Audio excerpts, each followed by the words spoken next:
مدحو ونصلی علی رسولہ الکریم اما بعد فاعوذ باللہ من الشیطان الرجیم بسم اللہ الرحمن الرحیم کرامن کاتبین صدق اللہ العظیم۔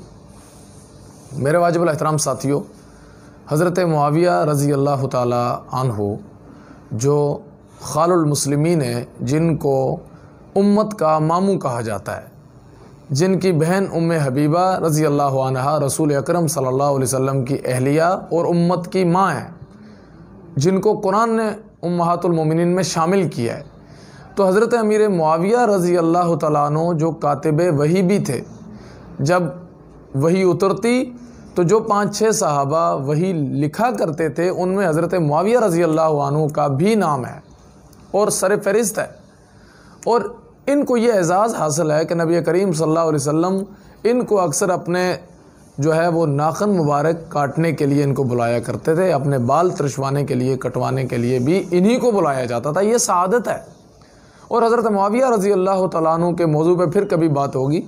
یہاں مقصود کہنے کا یہ ہے کہ ان کی وفات 22 رجب المرجب کو ہے، اور 22 رجب کو اس امت میں عجیب ایک رسم چل پڑی ہے، کنڈوں والی رسم، کہ باقاعدہ لکھنؤ سے یہ ایک رسم چلی، اور یہ اصحاب پیمبر کے دشمنوں نے یہ رسم شروع کی، اور نام کیا لگایا کہ امام جعفر صادق رحمۃ اللہ علیہ کی اس دن پیدائش ہے۔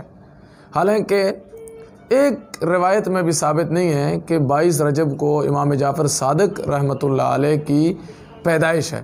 ان کی پیدائش ایک روایت کے مطابق شوال میں، دوسری روایت ربیع الاول میں، اور ان کی وفات رمضان میں ہے۔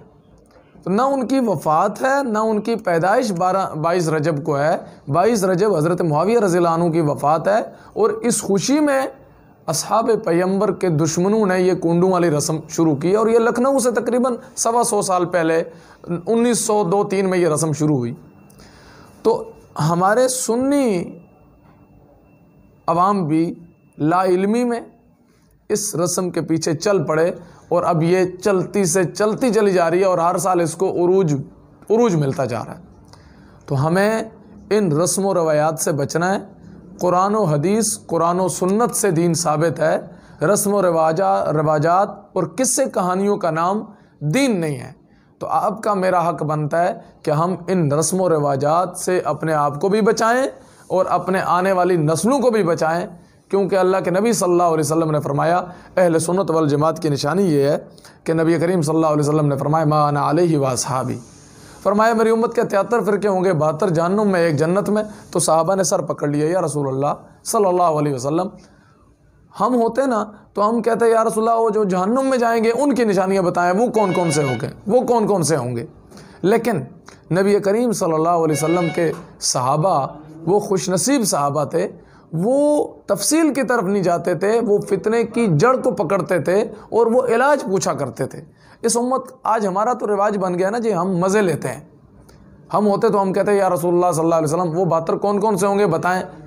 صحابہ نے پوچھا یا رسول اللہ صلی اللہ علیہ وسلم وہ جنتی کون سا ہوگا، وہ ہمیں بتائیں، ہم اسے پکڑ لیں گے، ہم اسے تھام لیں گے۔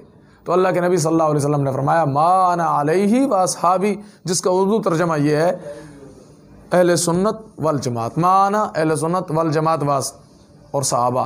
جس نے نبی کریم صلی اللہ علیہ وسلم کو لیا، صحابہ اکرام کو لیا، قرآن و سنت کو لیا، اصحاب پیمبر کی تعلیمات کو لیا، وہ اہل سنت والجماعت ہے۔ جو اس سے باہر رسم و رواجات میں پڑ گیا، اس کا اہل سنت سے، صحابہ سے، اہل بیت سے کوئی تعلق نہیں ہے۔ اللہ ہمیں اس کنڈوں والی رسم سے بچ کر حقیقت کی طرف جانے والا بنائے۔ وآخر دعوانا الحمدللہ رب العالمین۔